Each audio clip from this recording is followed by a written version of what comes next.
किसान भाइयों, आज हम एक ऐसी खेती के बारे में जानकारी साझा करना चाहते हैं कि जिसको बहुत कम लोगों के द्वारा किया जाता है और जिसकी मार्केट में डिमांड भी बहुत अधिक रहती है। लेकिन आधुनिकता के युग में जो आदमी है, वो पुरानी जो खेती है उसको भूलता जा रहा है और नई टेक्नोलॉजी के साथ आगे बढ़ रहा है। तो नमस्कार किसान भाइयों, मैं गजेंद्र और हमारे यूट्यूब चैनल कान्हा फार्मिंग में आपका हार्दिक स्वागत है। किसान भाइयों, ये जो खेती है, आप देख रहे होंगे कि मैं जिस पेड़ के नीचे बैठा हुआ हूँ वो सहजने का पेड़ है। आजकल ये जो पौधा है ये बहुत ही कम दिखाई पड़ता है।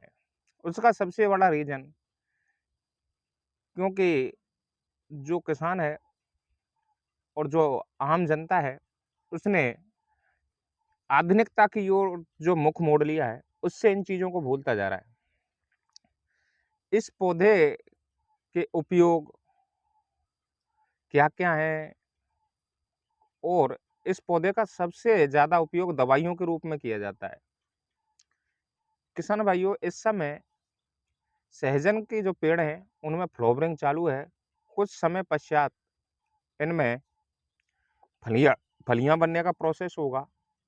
इस पेड़ की फूल, पत्तियां, छाल सब कुछ दवाइयों के रूप में काम में लिया जाता है। हार्ट रोग, मसल्स पेन, बहुत सारी अनगिनत ऐसी बीमारियां हैं जिनमें इस पौधे को काम में लिया जाता है। किसान भाइयों, एक बार लगाने के पश्चात लगभग 10 से 15 साल ये पौधा प्रोडक्शन देता रहता है। इसके फूलों की सब्जी, फलियों की सब्जी बनाकर भी खाई जाती है। गठिया, बाय, ऐसी तमाम बीमारियां हैं जो आजकल बहुत ज़्यादा देखने को मिलती हैं। उनमें इसकी पत्तियों का लेप, छाल का लेप, बहुत कुछ काम में लिया जाता है। और इसको लगाने के लिए किसान भाइयों बहुत ज़्यादा खर्चा नहीं आता। लगभग पर पौधा जो मूल्य होता है वो लगभग 10 से 20 रुपए होता है। दूसरा, इसका जो डिस्टेंस है वो 20 फीट से ज़्यादा रखा जाता है, क्योंकि ये पौधा आगे चल के काफ़ी बड़ा हो जाता है। तो इससे किसान भाई अपने जो फील्ड है उसमें इंटरक्रॉप के रूप में बहुत सारी बेल वर्गीय सब्जियां, सब कुछ कर सकता है किसान अगर करना चाहे तो। आजकल बाजार में इसका पाउडर बहुत ज़्यादा मात्रा में बिकता है। और किसान भाइयों, ये जो पौधा है, आप देख रहे होंगे कि इसका ये जो फूल है बड़ा प्यारा, और ये जो पत्तियां हैं ये भी अच्छी दिखाई पड़ती हैं और काफ़ी मात्रा में पत्तियां होती है। किसान इसके द्वारा मार्केट में अपना खुद का ब्रांड बनाकर भी बेच सकता है। किसान भाइयों, ये जो पौधा है ये ज़्यादा बड़ा तो नहीं है, अभी लगभग 2 से 3 वर्ष का हुआ है। इसके बाद इस पौधे की पत्तियों को तोड़कर, जहाँ किसान भाई को गठिया, बाय, जॉइंट पेन जहाँ हो रहा है, इन पत्तियों को गर्म पानी में डालकर उबाल कर, और उसके बाद जो पानी बचता है उसको अगर उन हिस्सों पर डाला जाए तो धीरे धीरे करके जो गठिया है वो खत्म हो जाती है। हार्ट रोगों में इसका विशेष रूप से यूज में लिया जाता है। किसान साथियों, इसकी खेती हमारे यहाँ तो लगभग गिने चुने किसानों के द्वारा की जाती है, लेकिन अदर स्टेट में काफ़ी मात्रा में की जाती है। आजकल हमने देखा है कि बाज़ारों में आदिवासी लोगों के द्वारा इन पौधों की छाल, फूल, फली, पत्तियाँ, इन सभी को लाकर बेचा जाता है और जो काफ़ी हाई रेट पर बिकते हैं। क्यों ना किसान अगर इसी बात को सोच ले कि इसकी अगर अच्छे से पैदा की जाए, तो आम किसान जो नॉर्मली फसलें बोता है जिनमें सब्जियां भी हैं, उनके साथ अगर खेत के चारों तरफ इनको लगाए। सहजन का जो पौधा होता है उसके कौन कौन से हिस्से हमारे स्वास्थ्य के लिए लाभदायक हैं और कौन कौन सी बीमारियों में और किस किस प्रकार से हमें लेने हैं।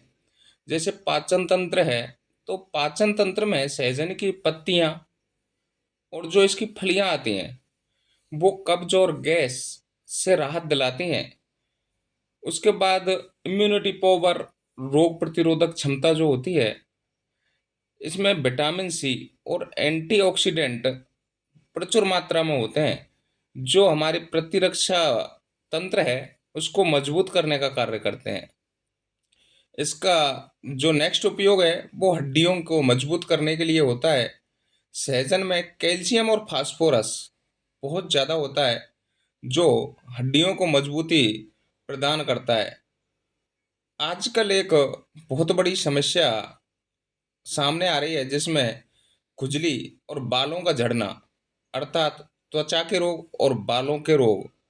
सहजन का अगर हम उपयोग करते हैं तो त्वचा संबंधी जो रोग होते हैं वो खत्म होते हैं और साथ ही बालों को मजबूत बनाने का कार्य भी करता है। अगर बाल मजबूत होंगे तो वो झड़ेंगे भी नहीं। इसके लिए हार्ट के लिए आजकल हार्ट अटैक एक नॉर्मल सी बीमारी हो गई है। सहजन का जो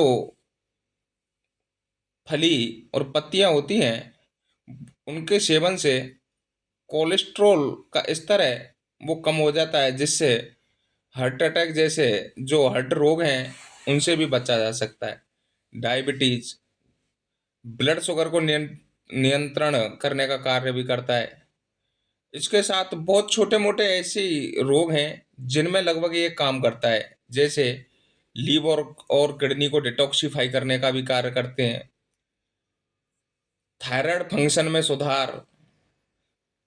कुछ ऐसी माता बहनें होती हैं जो बच्चों को स्तनपान कराती हैं, तो उनमें दूध बनाने का कार्य भी इसके द्वारा किया जाता है। शरीर में ऊर्जा प्रदान करता है, चर्म रोगों को दूर करता है और मेनली आजकल मोटापा बहुत ज़्यादा देखने को मिलता है, तो मोटापा कम करने में भी कारगर सिद्ध हो रहा है।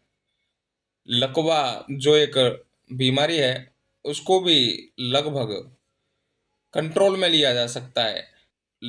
और कुछ ऐसी बीमारियां हैं जो गुर्दे की पथरी जो बनती है उसको भी बहुत कुछ हद तक कम कर देता है। सहजन के जो बीज हैं उनका जो तेल होता है वो खुजली को कम करने में और जल शुद्धिकरण के काम में लिया जाता है। सहजन की पत्तियों का अगर काढ़ा पिया जाए तो उससे पेट संबंधी समस्याएं दूर हो जाती हैं। कुछ इसके दुष्प्रभाव भी हैं, क्योंकि सहजन जो होता है उसकी तासीर गर्म होती है, इसलिए उसको पाइल्स, कील मुहासे होने का ज़्यादा डर रहता है। तो डॉक्टर की सलाह के अनुसार ही एक लिमिट तक इसका सेवन करना चाहिए। तो किसान साथियों, ये रहे जो इसके स्वास्थ्य के लिए कौन कौन सी बीमारियों में काम में लिया जा सकता है। तो किसान भाइयों, जो किसान जैसे सब्जी वर्गीय फसलें और नॉर्मल फसलें करता है, तो अपने फील्ड के चारों तरफ इस प्रकार के पौधे अगर लगाता है तो एक्स्ट्रा बेनिफिट के रूप में ये काम में लिए जा सकते हैं। 1 एकड़ में लगभग अगर किसान 20 पौधे अगर खेत के चारों तरफ लगाता है तो उससे क्या क्या बेनिफिट होंगे। एक तो हमारा जो पौधा है उससे प्रोडक्शन मिलेगा ही मिलेगा, खेत की तारबंदी भी होगी और इससे एनवायरमेंटली जो शुद्धता होती है वो बहुत अच्छी होती है। कई बुजुर्गों से हमने पूछा तो उन्होंने बताया कि जैसे नीम का पेड़ हुआ, सहजन का पेड़ हुआ, पीपल का पेड़ हुआ, इनके नीचे सोने से जो रोग होते हैं वो 50% जो रोग हैं वो इनकी तरोताजा हवा से ही समाप्त हो जाते हैं। किसान भाइयों, ये जो सहजन का जो पौधा है इसको हमारे एक किसान ने लगाया हुआ है और लगभग जो रोगों से पीड़ित किसान हैं वो इसमें से फलियां, फूल, पत्तियां, छाल सभी को तोड़ कर ले जाते हैं, उन्हीं के द्वारा हमें इस इन्फॉर्मेशन के बारे में इन्फॉर्मेशन मिली। तो किसान साथियों, यही मन में सबसे पहले यही विचार आया कि क्यों ना इस प्रकार की वीडियो को पोस्ट किया जाए, जो आम जनता तक पहुँचे और जो डॉक्टरों की ठगी का शिकार होते हैं, बहुत ज़्यादा पैसे खर्च करने के बाद भी उन्हें आराम नहीं मिलता। तो क्यों ना उनको इस प्रकार की रोगों के निजात पाने के तरीके बताए जाएँ, जो देसी शरीर के लिए लाभदायक हों। तो किसान भाइयों, हमारे यूट्यूब चैनल कान्हा फार्मिंग के माध्यम से हमने जो ये सहजन की खेती के बारे में बताया, ये किन-किन भाइयों तक पहुँचा, ये हमें कमेंट सेक्शन में बताएँ और दूसरे किसान साथियों तक ज़रूर शेयर करें, जिससे उन किसान भाइयों को जो रोगों से पीड़ित हैं और जो सहजन की खेती करना चाहते हैं, उनको पूरी इन्फॉर्मेशन मिल सके। इसी तरह की इन्फॉर्मेटिव वीडियो देखने के लिए हमारे यूट्यूब चैनल कान्हा फार्मिंग को सब्सक्राइब करें, बेल आइकन दबाना ना भूलें। धन्यवाद।